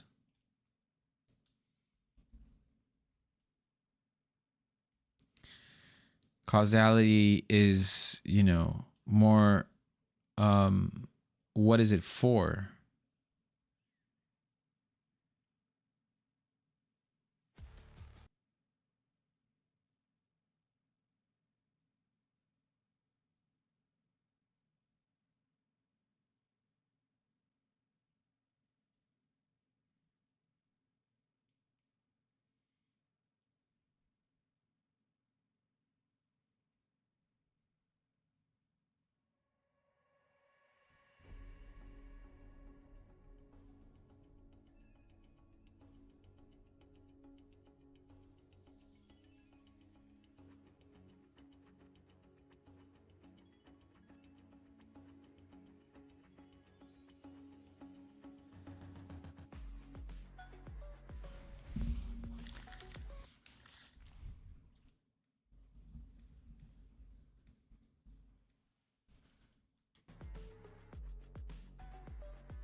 So we're going to treat teleology on its own in a different category, which would be D, direction, like the principle of finality. For now, the next causal principle would be the principle of priority of act to potency. Causality 5, the principle of priority of act to potency. So here's a core idea. A cause has to be actual in order to produce an effect. Another way to say it is that the cause is outside of the effect. It has to already exist and be acting. So take a match. A match has the potential to be lit, but that potential doesn't light itself. For the match to actually ignite, something already actual has to act on it. Your hand, the friction strip on the box, the conditions that make ignition possible. Or take a seed. A seed has the potential to become a tree, but that potential can't fulfill itself on its own. It needs actual things, soil, sunlight, water, and the right environment to act on it so a tree can come to be. The same applies to human development. You can have the potential to be a great athlete, but the potential alone doesn't produce results. You need actual conditions, training, coaching, structure, nutrition, opportunity. Things outside you that are already real and effective. Possibility doesn't cause anything by itself. So the principle is simple. Potencies don't actualize themselves. Only what is actual can actualize what is potential.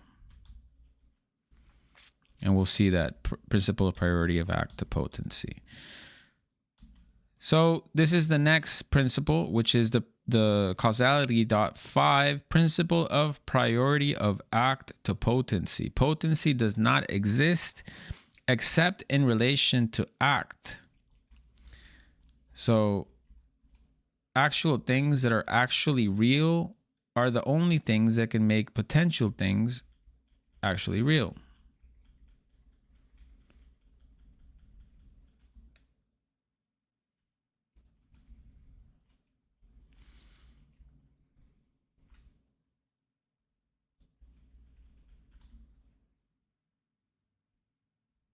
Sorry.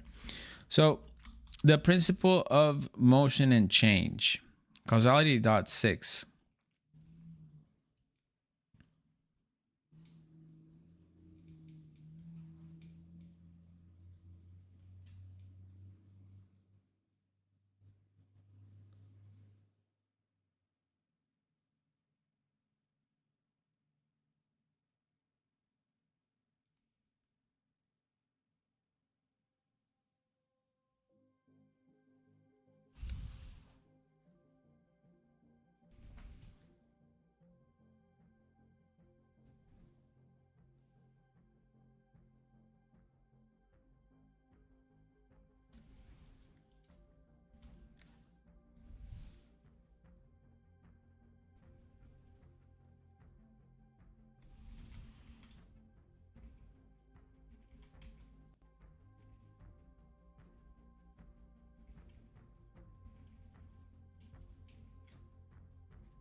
So the principle of motion and change. Causality.6, principle of motion and change.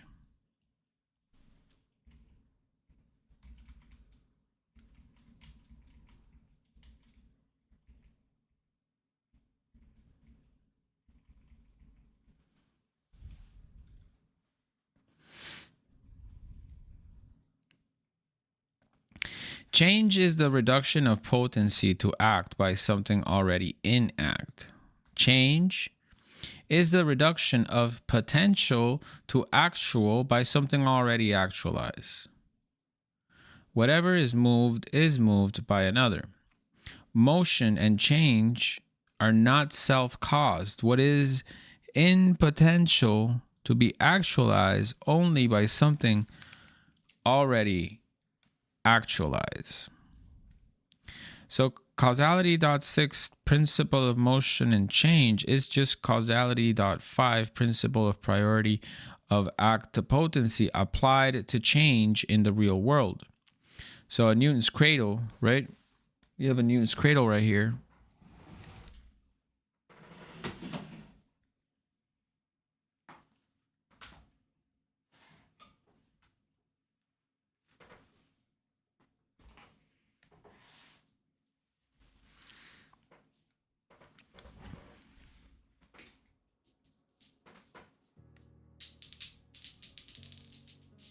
Oh, I messed that up.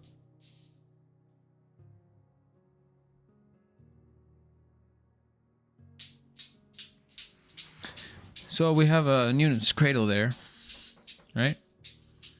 Right there. And it's working.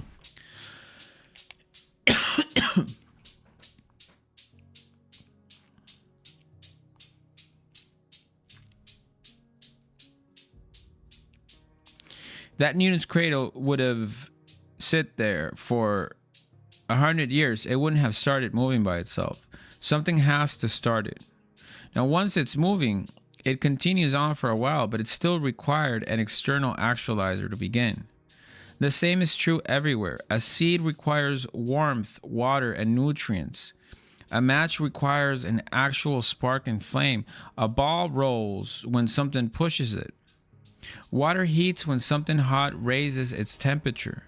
What is merely potential cannot cross the line into actuality without something already actual doing the actualizing.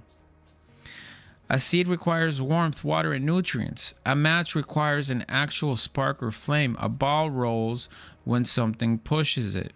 Water heats when something hot raises its temperature. Pure potency is inert. Nothing changes itself. This undergirds the argument for an unmoved mover, an ultimate source of motion that itself is not moved, an ultimate source of actualization, a first actualizer.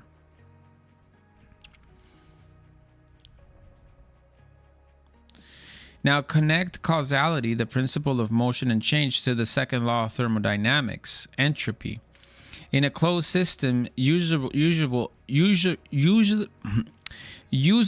energy dissipates and the system tends toward equilibrium. A match burns, consumes its fuel, and reaches a point where there is no more match left to burn. A Newton's cradle swings for a while, but eventually friction and energy loss bring it to rest. So when we observe systems undergoing change and dissipation, a natural question follows: how long has this process been going on for? If a system had been running down in a closed way forever, you'd expect it to have already reached equilibrium. The fact that we still observe ordered processes and available energy suggests that we're dealing with a system that hasn't run its course yet, at least not completely. This kind of pressure towards explanation is exactly what causality, principle of sufficient reason, formalizes. Causality.8, principle of sufficient reason. Nothing exists without a reason why it is so and not otherwise. Every fact has an explanation, either in itself, self-explaining, or in another, dependent cause. Brute facts are irrational as a stopping point. There are no brute facts.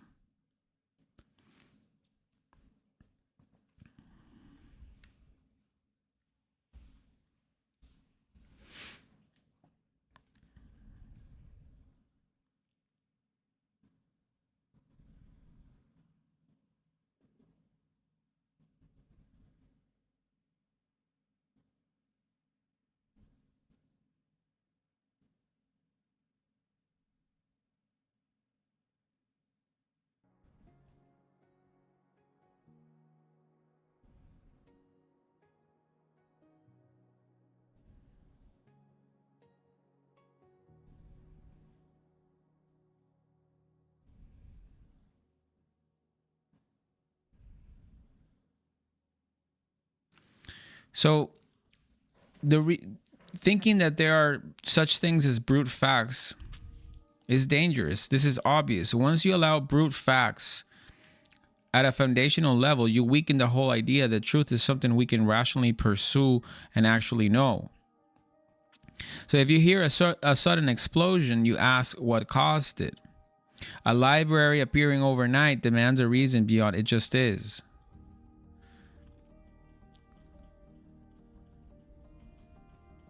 So this is a way to escape from brute facts. It insists reality is intelligible. Applied to cosmology, the universe's beginning requires an explanation beyond itself. Randomness often labels ignorance. It's not automatically sufficient reason.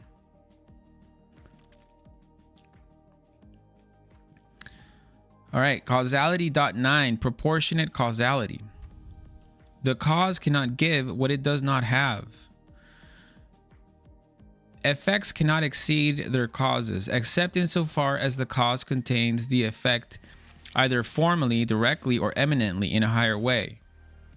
Intelligence in an effect implies intelligence in the cause. So, causality 9, proportionate causality, is an everyday inference rule. The kind of effect you see restricts the kind of cause you should posit. If you see skilled driving, you don't attribute it to a toddler unless you introduce an additional cause like self-driving systems. The point is, the effect implies a proportionate cause. Or take Newton's cradle running cleanly. A stable, orderly effect usually points to a cause adequate to initiate and preserve the conditions for that order. And you see it most clearly in cases like Mount Rushmore.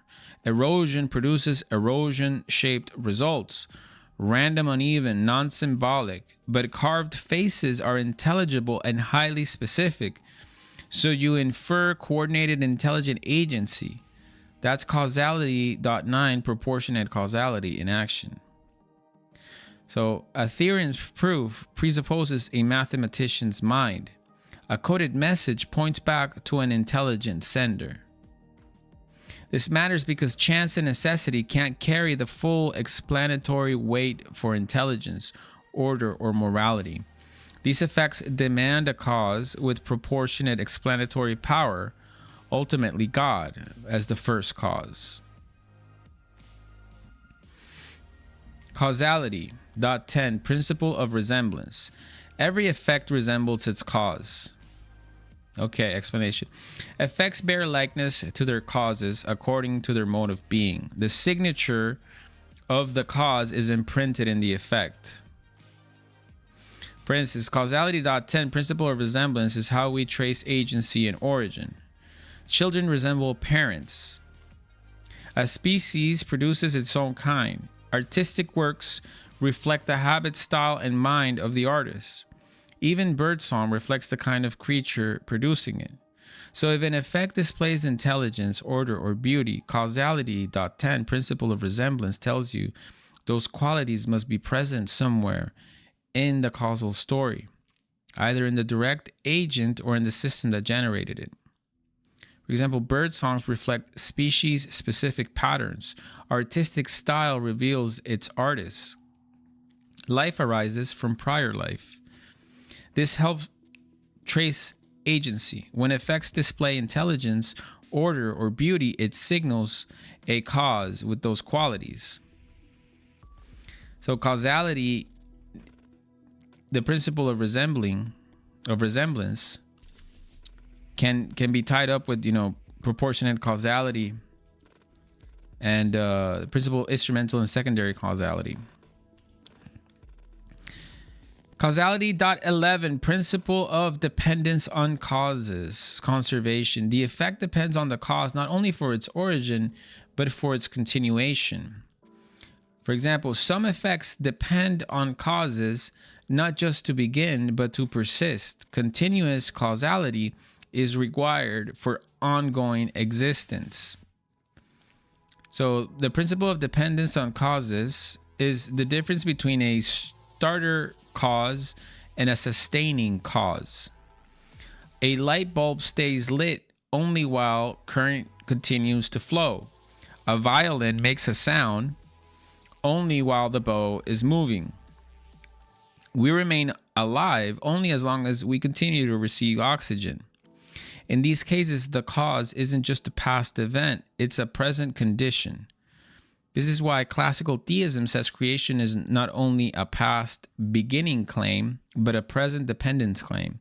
The universe exists now only because God continually wills it. Causality 11, the principle of dependence on causes. So,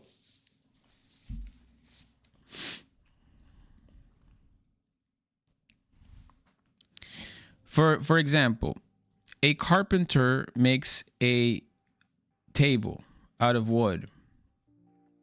The carpenter, goes away. The wood persists.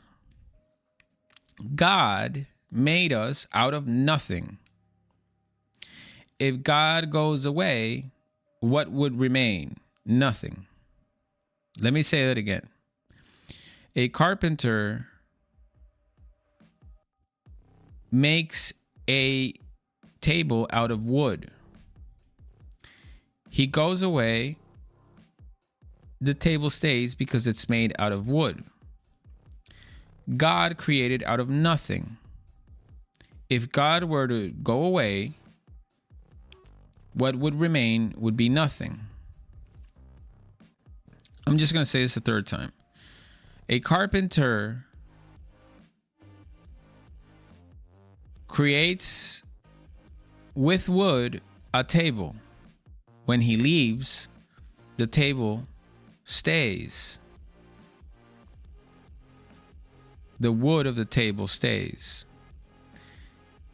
God created out of nothing. If he leaves, what would remain would be nothing.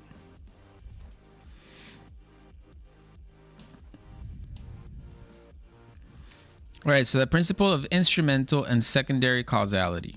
God works in every worker. So the first cause, God, acts through real secondary causes, creatures. Instruments are genuine agents, but their efficacy depends on the primary cause. So causality.12, principle of instrumental and secondary causality, is how you keep both levels of explanation without competition. If I paint a picture, the brush is what touches the canvas, but it only moves because I guide it. The brush is the real cause, but it's an instrumental cause. I'm the primary cause using it. That's causality. The principle of instrumental and secondary causality in miniature. The same logic scales. Causes can have causes, and tracing a chain of secondary causes often gives deeper understanding. If you keep following that chain, you run into the deepest why question formalized by causality, principle of sufficient reason. Why is there anything rather than nothing? A surgeon heals, but life itself comes from God. A brush paints only because the artist directs it. So this matters because it affirms both providence and creaturely freedom. God is not in competition with creation. He empowers secondary causes. Miracles are special cases where God acts directly. Ordinarily, he works through created agents.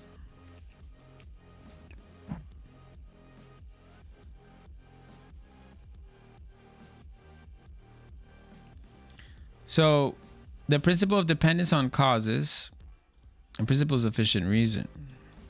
The principle of continuity, causality.13, the principle of continuity, nature's gradualness.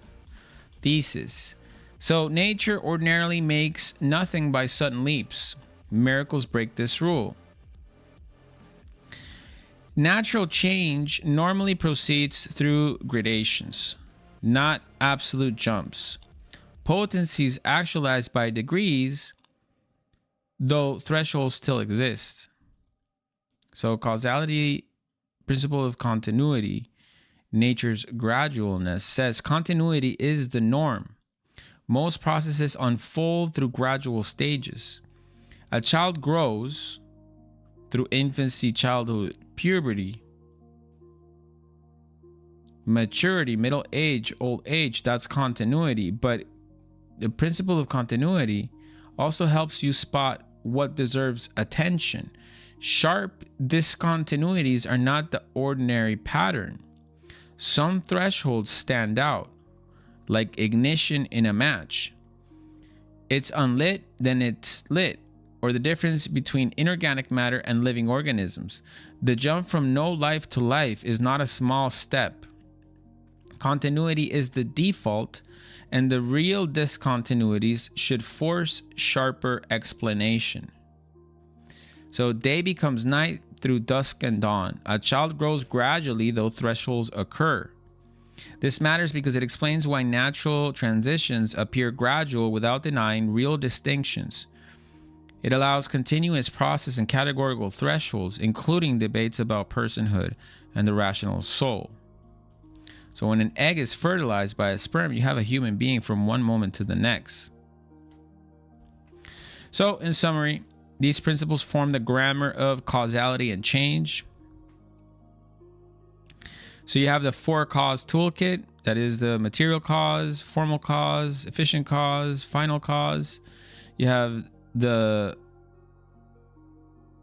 priority of act to potency, the cause is outside of the effect. Motion requires movers. The principle of motion and change. Reality demands sufficient reason, not brute facts. Principle of sufficient reason. Effects cannot outgrow their causes. Proportionate causality. Right? The principle of resemblance. Some effects depend on causes not only to begin but to persist. Right? The principle of dependence on causes, conservation. Causes can be instrumental and secondary. The principle of instrumental and secondary causality. And nature ordinarily works only by continuity. The principle of continuity. Okay. All right. I think I'm going to take a break. I might take a break right now.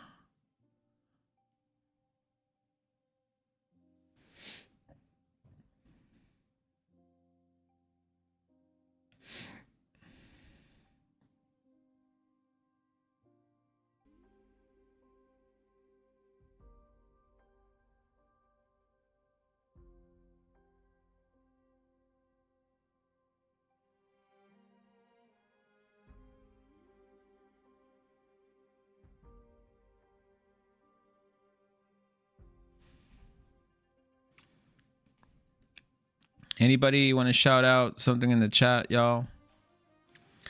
I think I've been going for 2 hours. This is going to be a lot longer than I thought.